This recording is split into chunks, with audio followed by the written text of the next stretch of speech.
Colossenses. Colossenses capítulo 3, está aí na tela, versículos de 1 a 4. Então, mais uma vez, não se iluda, são 4 versículos, e você talvez pense, bom, a mensagem vai ser rápida hoje. Não tenho tanta certeza disso, mas põe o seu dedo aí que a gente vai ouvir o que Deus tem para falar nos nossos corações. Depois de um tempo de louvor tão bom quanto esse, aqui, músicas que tocam no coração, até nos emociona, a música faz isso, né? Nos emociona também, devido à sua melodia. Agora, eu acho que nossos corações estão preparados para ouvir a palavra de Deus. Colossenses, então, capítulo 3, versículos de 1 a 4. Antes de chegar no texto exatamente aí, eu quero dar um panorama do que foi tratado até em Colossenses, até esse capítulo 3. Logo no início da carta, o apóstolo Paulo, ele vai mostrar como o evangelho, ele influencia a vida das pessoas, inclusive a dele. Ele era um perseguidor da igreja e alguma coisa aconteceu radicalmente na sua vida, a caminho de Damasco, que ele se torna então agora o defensor, o pregador, aquele que diz, olha, eu cumpro na minha carne, eu cumpro no meu corpo os sofrimentos de Cristo por causa da igreja. Então, o que foi que aconteceu na vida desse homem para ter um impacto, uma influência do evangelho tão grande? E logo depois, a partir do versículo 9 do capítulo 1, ele vai observar, ou nós observamos, que o evangelho, o impacto desse evangelho, leva as pessoas a buscarem um relacionamento profundo com Deus. Uma palavrinha que a gente usa aqui e acolá, e eu vou traduzir ela para você, talvez você não, ou talvez você fale que eu esteja chovendo no molhado, mas é a palavra plenitude, que é o todo, é a totalidade. Então, essa palavra vai aparecer em Colossenses, já aparece aí nesse trecho que eu acabei de citar. Depois o apóstolo Paulo, ele vai falar sobre o fundamento do evangelho, que é o Cristo ressurreto, que é o Senhor, cabeça de todas as coisas. E esse evangelho, ele é o remédio que precisamos para nossas vidas. Ele é a cura da nossa alma. Não há como resolver nossas questões espirituais sem que passemos pelo evangelho do Senhor Jesus Cristo. E do versículo 24 ao 29, ele vai falar dessa satisfação, que o evangelho proporciona àqueles que experimentam. Então ele fala, olha, eu sou tão satisfeito com o evangelho, que eu estou disposto a dar a totalidade da minha vida. E aí, capítulo 2, ele aponta ou nos encoraja a ter uma experiência dos frutos do evangelho, como o evangelho transforma nossas vidas, como o evangelho vai transformando a vida de pessoas, como o evangelho muda. Mas o evangelho também tem os seus inimigos, que aparecem do versículo 8 até o versículo 15, e do capítulo 2, versículos 16 e diante, o evangelho é o único que nos dá a verdadeira liberdade, e ele vai mostrar que muitos ensinamentos, embora estejam dentro de igrejas e meios religiosos, são ensinamentos legalistas, Você parece que precisa comprar, precisa negociar essa salvação. Mas quando nós olhamos tudo isso, isso parece um certo sonho, uma utopia, parece irreal para nossas vidas. Olha, pastor, eu acho legal tudo isso que o senhor está falando sobre o evangelho, mas é impossível viver assim neste mundo. Eu já ouvi muitas pessoas dizendo isso. Não dá para viver os padrões do evangelho. Isso é o ideal, e se a gente alcançar ali uns 30%, se a gente for um crente mais ou menos, alcança uns 30%. Se a gente for um crente ruim, lá para uns 5%.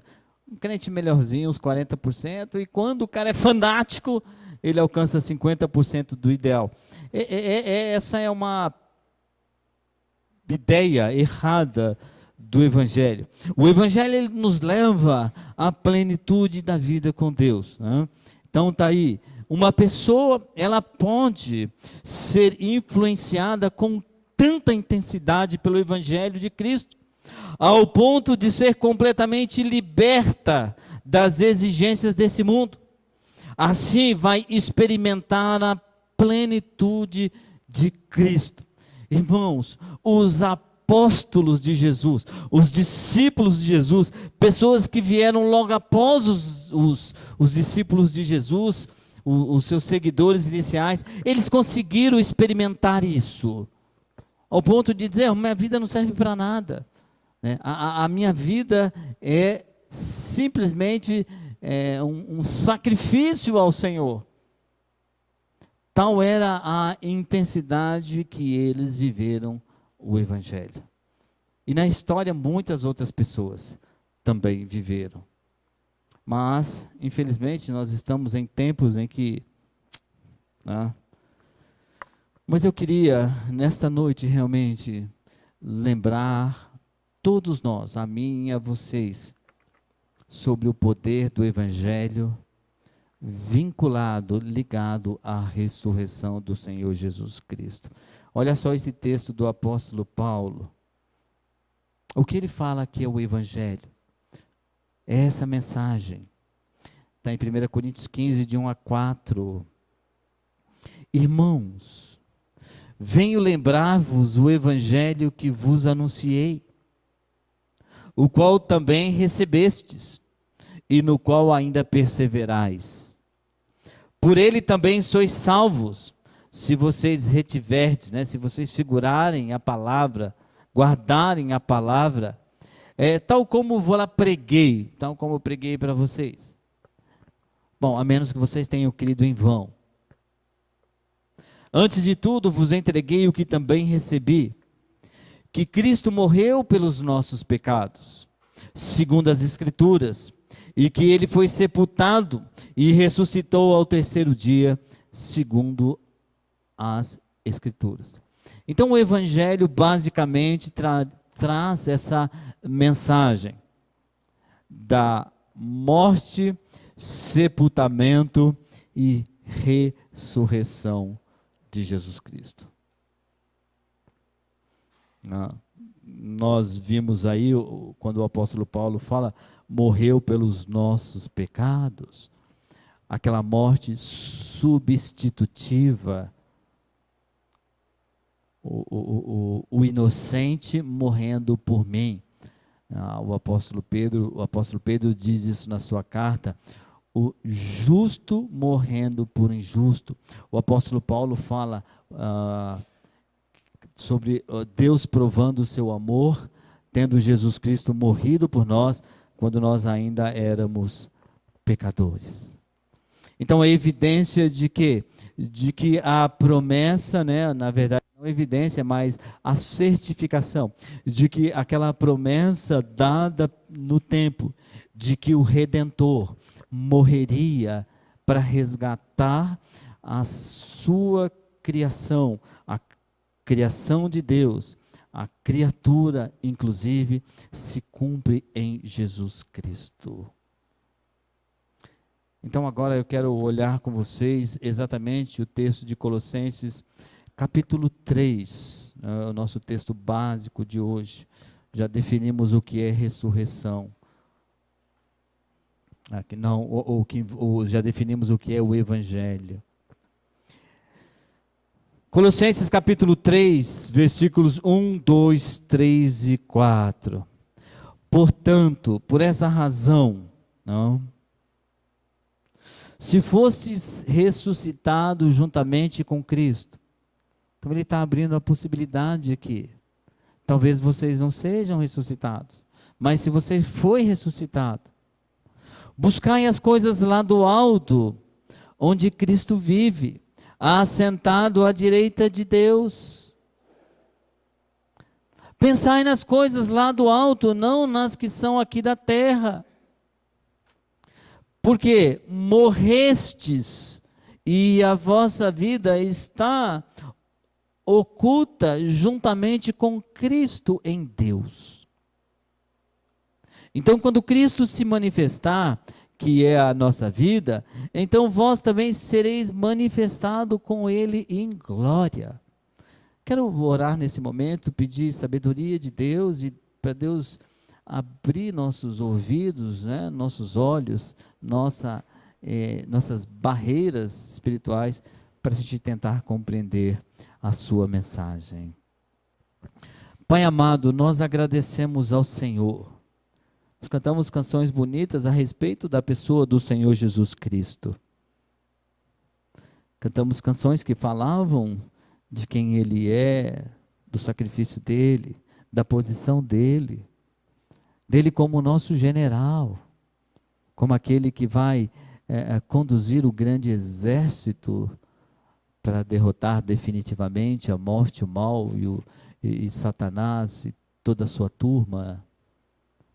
Nós cantamos isso. Nós sabemos disso. Mas ajude-nos, Senhor, agora a compreender qual é a nossa relação com tudo isso. O que isso tem a ver conosco aqui. O que isso tem a ver com a minha vida nesse momento? O que isso tem a ver com a minha vida no futuro? O que isso tem a ver com a minha eternidade? Nos ajude, Senhor. Abra nossos olhos. Queremos ter sabedoria suficiente para entender a sua palavra. E depois de ouvir e entender a sua palavra, Senhor, ter nossos corações quebrantados por ela, ter nossos corações desafiados por ela, corrigidos por ela, Senhor. Tire de nós qualquer tipo de barreira, de obstáculo, de preconceito, que vai nos impedir de ouvir e de compreender, e de receber, e de aceitar a sua palavra poderosa. Quebrante os nossos corações. Não nos deixe, Senhor, saímos daqui tão insensíveis quanto entramos nesse lugar. Mas que a sua palavra comova nossas vidas para a sua própria glória. Ó Senhor Jesus, eu oro. Amém, Pai. Então nós temos aí o impacto da ressurreição de Cristo, né? Como é que isso se desdobrou na vida daqueles irmãos e qual a relação disso comigo, né? Conosco hoje, anos depois, séculos depois? Paulo, ele começa aí no meio do capítulo 2 a fazer uma série. Achei um amigo aqui, ó, que legal, pode ficar aí, não tem problema não, né? Deixa ele sossegadinho aqui, né? Uma série de, se eu não atropelá-lo, né, irmãos, aqui? Não é o seu, Alessandro? Beleza, tá bom. Se é de alguém, quiser pegar aqui também pode, né? Tá engraçada a cena. Deixa eu tirar uma foto depois disso aqui, gente. Tirou já? Deixa eu dar um parênteses para contar de um pastor amigo. Foi meu pastor. Isso aqui nem está atrapalhando. Mas eles estavam reformando a igreja, isso muito tempo atrás. Não sei nem se meu pai estava presente no dia na igreja lá. Meu pai está presente aqui hoje, tá? Ele era membro lá da igreja que eu fui membro também. E o pastor estava pregando, né, super empolgado, tal, lá, e aí todo mundo, e como eles estavam reformando, ficou umas colunas umas barras de ferro, que eles iam colocar um forro na igreja. Então, havia várias barras de ferro, né, colunas de ferro, atravessando a igreja de fora a fora, né, para eles logo em seguida colocarem o forro na igreja. Daí o pastor pregando todo empolgado, e ele percebeu que estava todo mundo olhando para cima dele. Todo mundo olhando assim, e o pastor percebe, o que está acontecendo aqui em cima, né? E acho que ninguém teve coragem de falar. Quando ele olhou e viu um rato desse tamanho, atravessando a barra de ferro, logicamente que, pode ficar aí, meu filho, aí. Só de falar de rato ele já saiu. Né? Mas aí é assustador, né? Imagina aquele rato cair. Um rato não vai cair, né? Mas se assusta alguma coisa. Muito bem. Tirando a parte, a ilustração improvisada aqui.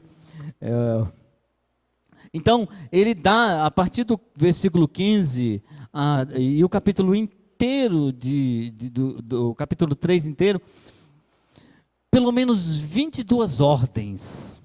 Aí você fala, quando termina de ler o capítulo 3, você fala, olha, está difícil demais cumprir isso.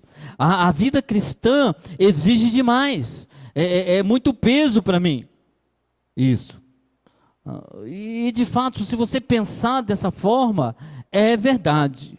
Mas quem tem a experiência com a ressurreição de Cristo, quem tem aquela experiência do Evangelho, isso é normal, é natural. Há aquele esforço, mas aquele esforço agradável. Não é como aquela pessoa que tem um peso nas costas e não vê a hora de chegar lá no local, no seu destino. Nós carregamos um certo peso da glória de Cristo em nós, mas fazemos isso com muito prazer, com muita alegria. Porque todo o peso que nós carregamos não se compara ao sacrifício, à morte do Filho de Deus por nós. Então dá para ir. Mas, como tem 22 ordens lá, mais ou menos, eu vou pegar só 2 ordens aqui. Resumir aí em 2 praticamente. Primeira ordem que ele dá nesse texto aí.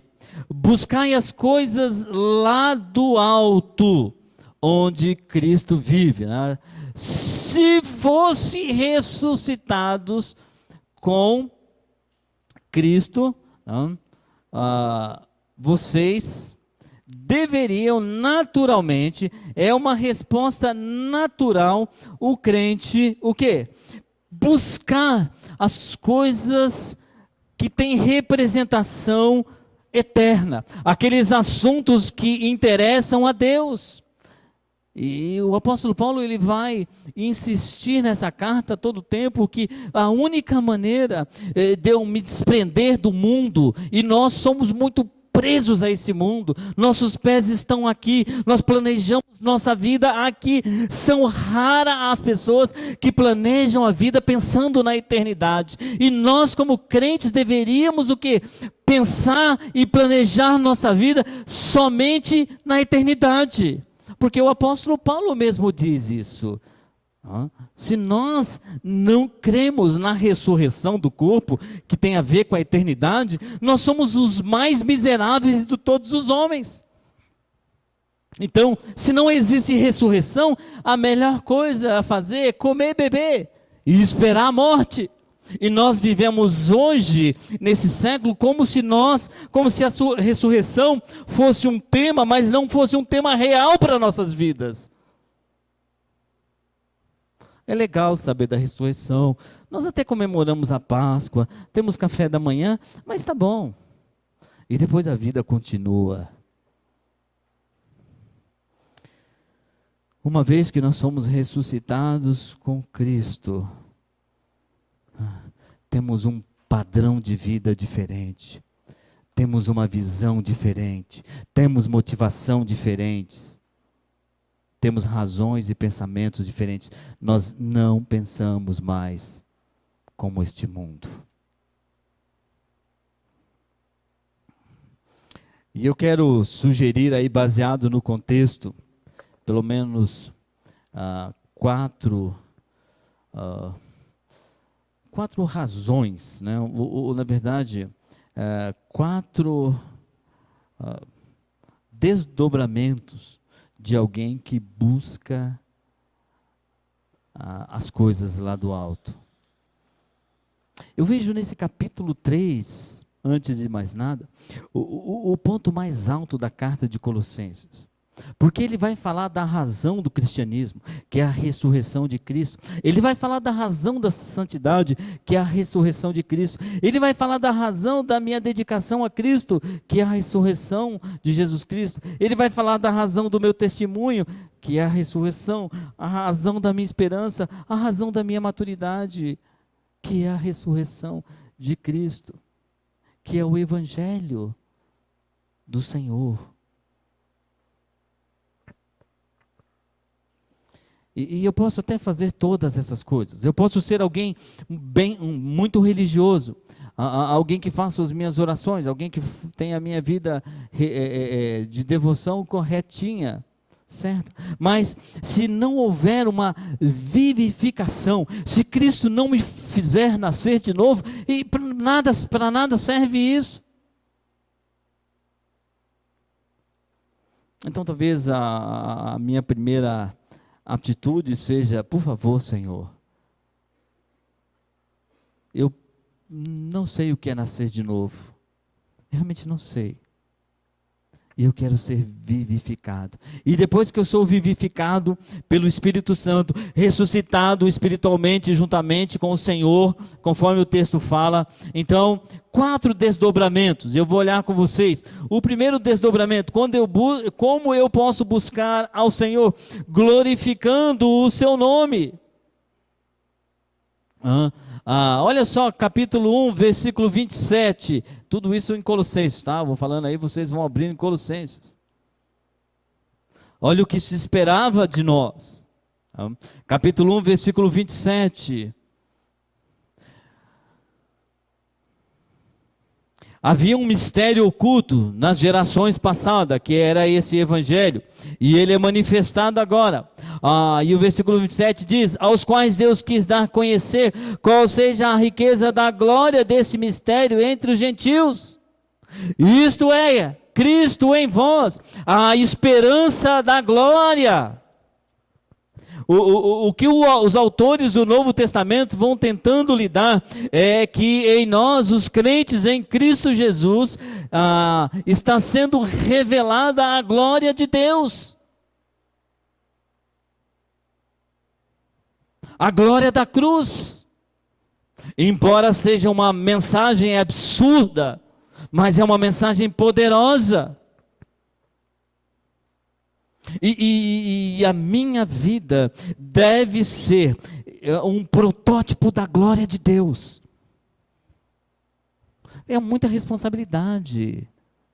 Mas se eu sou crente em Cristo Jesus, se eu conheci, se eu experimentei o poder da ressurreição, é natural que isso aconteça em mim. Senão, irmãos, não há diferença nenhuma entre qualquer pessoa, qualquer religião que comemore a ressurreição de Cristo e nós. E aqui no Brasil, a nossa religião dominante comemora, e não há diferença. Por quê? Porque a minha experiência é apenas uma experiência de ideia, de conceito. Mas Paulo está presumindo que cada crente teve uma experiência de renascimento, de novo nascimento, de regeneração, de nova vida em Cristo Jesus. E se eu não tenho essa experiência, eu tenho que chegar no meu quarto lá, me ajoelhar e falar: Senhor, eu quero ter essa experiência. Porque por mais que eu seja um frequentador de culto, seja um protótipo de crente, eu não nasci de novo. Isso é coisa séria. Mas aqueles que conheceram a Cristo, tiveram essa experiência, tem de permitir que o Evangelho vá influenciando de tal forma que eu busco as coisas lá do alto e minha vida vai glorificar a Deus. Eu vou honrar a Deus. Eu vou honrar a Deus em todos os meus relacionamentos. Eu vou honrar a Deus em todos os meus negócios. Eu vou honrar a Deus nas minhas atitudes. Eu vou glorificar a Deus a todo momento. Olha o versículo 1, o versículo 10 do capítulo 1 de Colossenses. É o segundo desdobramento que eu vejo nesse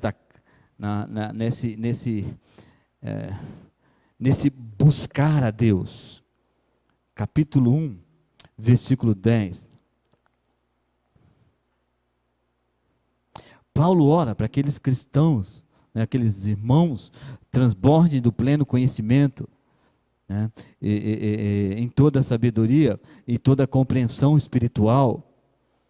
Olha só o versículo 10. A fim de viver de modo digno do Senhor, a fim de viver honrando ao Senhor, para o seu inteiro agrado, frutificando em toda boa obra e crescendo no pleno conhecimento de Deus. O segundo desdobramento de buscar ao Senhor é o que? É honrar ao Senhor, honrando a Deus. Quando eu honro a Deus, eu estou pensando, eu estou considerando as coisas lá do alto.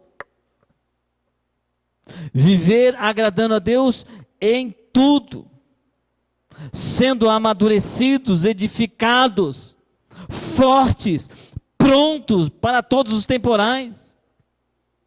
Mas impressionantemente, o tempo vai passando, irmãos, e nós nos tornamos o quê? Nós tornamos uma geração de crentes frágeis, crentes infantis, inconstantes, birrentos. Será que o poder da ressurreição de Cristo me alcançou? Será que eu tive uma experiência verdadeira com o Evangelho? Ou simplesmente levantei a mão um dia, alguém num discipulado falou para eu aceitar Jesus e fiz isso, entrei nessa igreja e fiquei, fui batizado. Essas coisas, elas podem ser até importantes, mas elas não significam uma experiência com o Evangelho que inclui a ressurreição de Cristo. Essas coisas me tornam uma pessoa melhorada, mas não regenerada. E ninguém melhorado vai ser isento da condenação. Capítulo 1, versículo 8. Um outro desdobramento desse buscar ao Senhor, em Colossenses. Essa parte é uma parte muito particular aqui dos Colossenses, porque esse texto só aparece dessa forma aí, em todo o Novo Testamento. Capítulo 1, versículo 28, eles foram instruídos por Epáfras, né, o conservo de Paulo, ministro de Cristo, e aí versículo 8 ele diz, o qual nos relatou do vosso amor espiritual, do vosso amor no Espírito, para a maioria das versões aqui. Então, o terceiro desdobramento de buscar ao Senhor, como eu faço isso? Amando a Deus de todo o meu coração, de toda a minha alma. Aí você pode dizer, bom, olha, eu amo a Deus, não tenho a menor dúvida disso. Não. Depende do quanto a gente considera, né? Depende de como se mede o amor por Deus. Se nós compararmos o nosso amor por Deus com os maiores exemplos da história, irmãos, na verdade a gente vai chegar à conclusão de que eu acho que eu não sou muito crente, não. Eu acho que eu sou mais ou menos, uns 20%. Não sei se 20% é o ideal aí, né? É o válido. Mas esses irmãos tinham um grande amor, uma grande paixão. Paulo elogia essa igreja. Mas há outros exemplos na história de homens e mulheres que foram apaixonados, que deram suas vidas, que deram seus bens, que deram seu tempo, que deram tudo para o Senhor. Lá no livro dos Hebreus, capítulo 11, eu vou ler o texto aqui, não precisa achar aí não, mas olha só, qual é o conceito de amor a Deus aqui por esses homens. Mulheres, né, falando de pessoas da galeria da fé, mulheres receberam pela ressurreição os seus mortos. Versículo 35 de Hebreus 11, se você está procurando aí. Alguns foram torturados, não aceitando o seu resgate, para obterem superior ressurreição. Diz lá em Hebreus também, outros por sua vez passaram pela prova de escárnios e açoites, sim, até algemas e prisões. Foram apedrejados, provados, cerrados pelo meio, mortos a fio de espada. Esses homens e mulheres também andaram peregrinos, vestidos de pele de ovelhas, e de cabras, necessitados, afligidos, maltratados, homens dos quais o mundo não era digno, errantes pelo deserto, pelos montes, pelas covas, pelos antros da terra.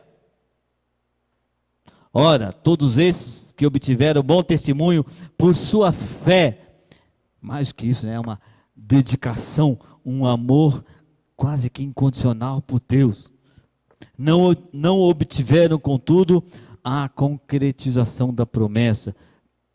Olha só, isso aqui deveria ser muito encorajador para nós. No versículo 40 de Hebreus 11. Por haver Deus provido coisa superior a nosso respeito, para que eles sem nós não fossem aperfeiçoados. Hebreus dá uma relação de homens e não eram os apóstolos. Aqui. Na história, homens e mulheres, irmãos, amaram a Deus de todo o coração.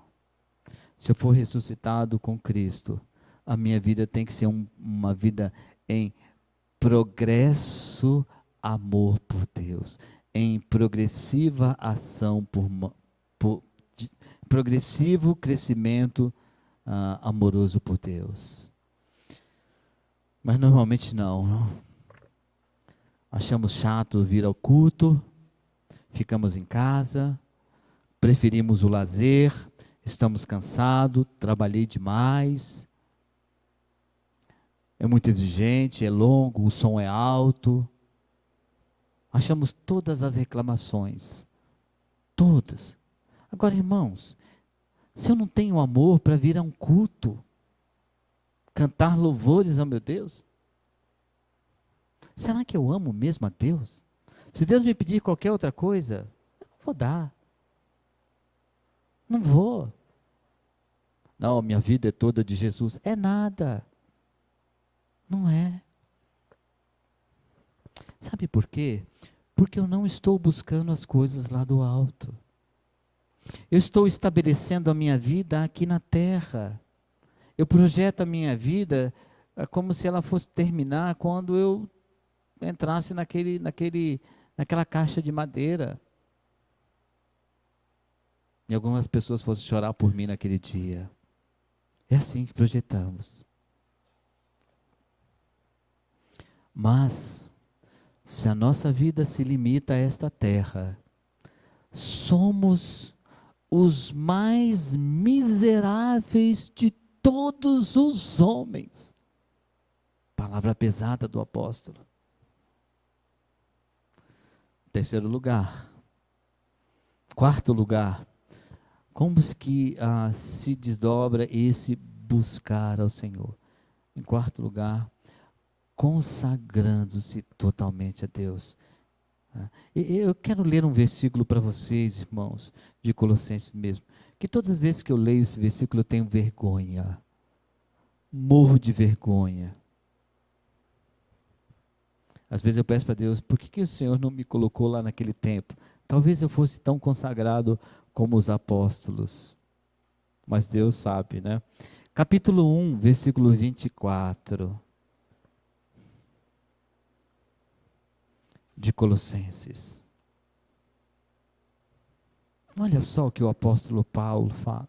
Você pensa que a vida cristã é pesada? Agora, eu me regozijo. O que é regozijar? Eu me alegro, eu estou feliz, eu estou satisfeito, eu estou completo nos meus sofrimentos por vós, por aqueles irmãos, o que Paulo passava pela igreja, o que ele sofria, as perseguições. É só ler lá 2 Coríntios capítulo 11, ele descreve, faz um relatório de como ele sofreu por Cristo, ao ponto de falar, não sabia se estava morto ou vivo, mas Deus ainda falou, Paulo, segura aí que você tem mais coisa para fazer. E preencho o que resta das aflições de Cristo no meu corpo, na minha carne, a favor do seu corpo, que é a igreja. Por isso que eu falo, irmãos, olhar um texto desse, ou eu digo, Paulo está inventando, Paulo exagerava, um homem dos superlativos, sempre exagerando informações, ou eu tenho que dizer, bom, a minha fé, ela é minúscula, ela é pequenininha, quase invisível. E eu disse, dá vergonha de ler um trecho. Mas alguém como ele havia tido uma experiência profunda com o Evangelho. E não adianta você dar seu corpo para ser massacrado aí, para ser pisoteado, supostamente em favor de Cristo. Eu só vou alcançar um nível de consagração na minha vida quando eu permitir que o Evangelho me influencie.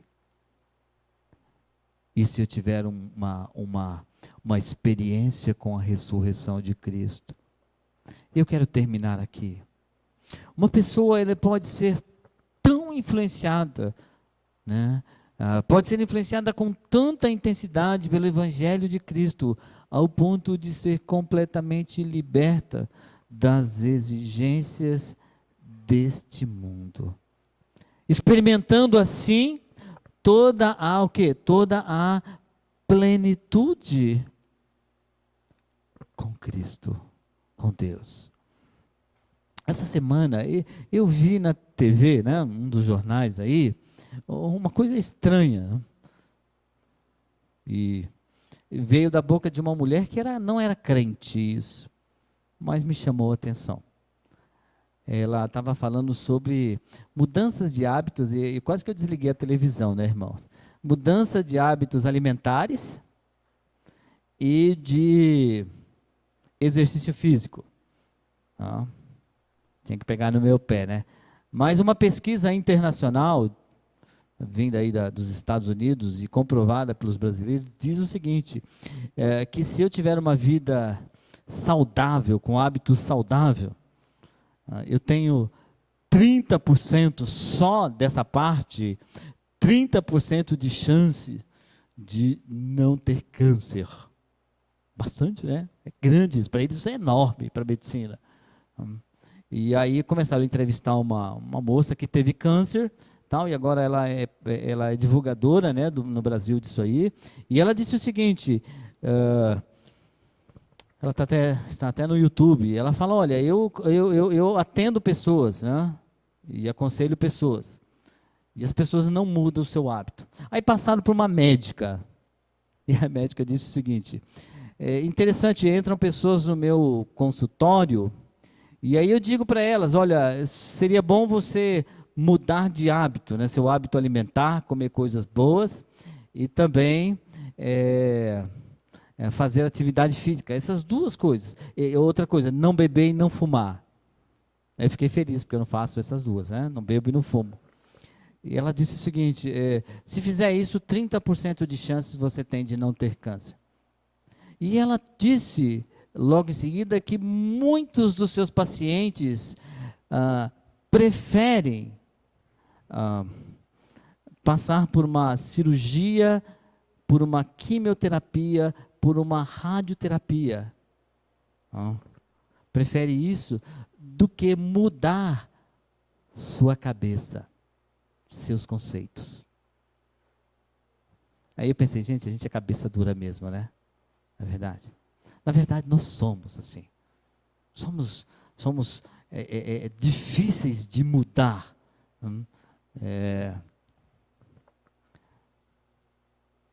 Isso saiu da boca de um especialista de saúde, que as pessoas têm uma enorme dificuldade de mudanças.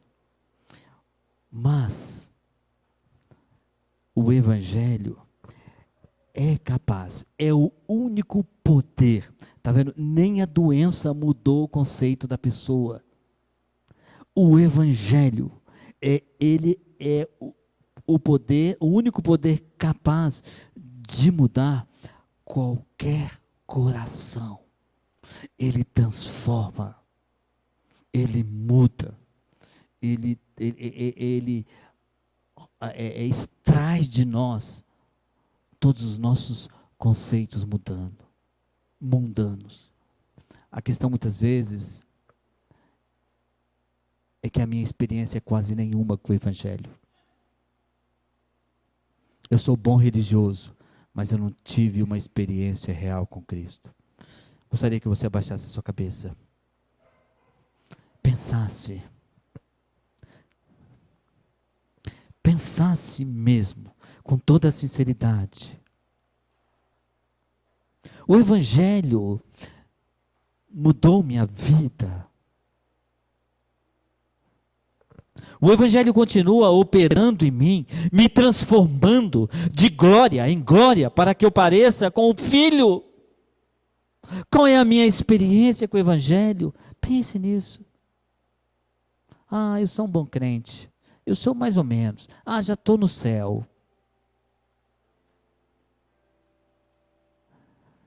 O Novo Testamento, quando apresenta o Evangelho, ele apresenta como um poder que vem da ressurreição do Senhor Jesus Cristo, e por onde ele passa, ele vai mudando, vai transformando. Não importa as ideias e os conceitos, não importa o coração. O Evangelho transforma e muda. Fala com Deus nessa noite. Eu quero uma experiência, Senhor, com o Evangelho. Eu quero experimentar esse poder. Pede para o Senhor Jesus Cristo. Eu não posso pedir para você, eu posso interceder por você, mas só você pode ter essa experiência. E talvez alguns já no passado tiveram essa experiência. Houve mudança, mas por alguma razão esse poder se apagou em sua vida. Fala, Senhor, reavive esse poder em mim. Eu quero ter essa experiência, eu quero ser transformado, eu quero ter a satisfação em Cristo, eu quero ter uma satisfação em todas as situações, eu quero que minha vida seja um objeto de glória para Deus, eu quero amar meu Senhor, eu quero honrar meu Senhor, eu quero consagrar meu coração a Ele. Fala isso para o Senhor.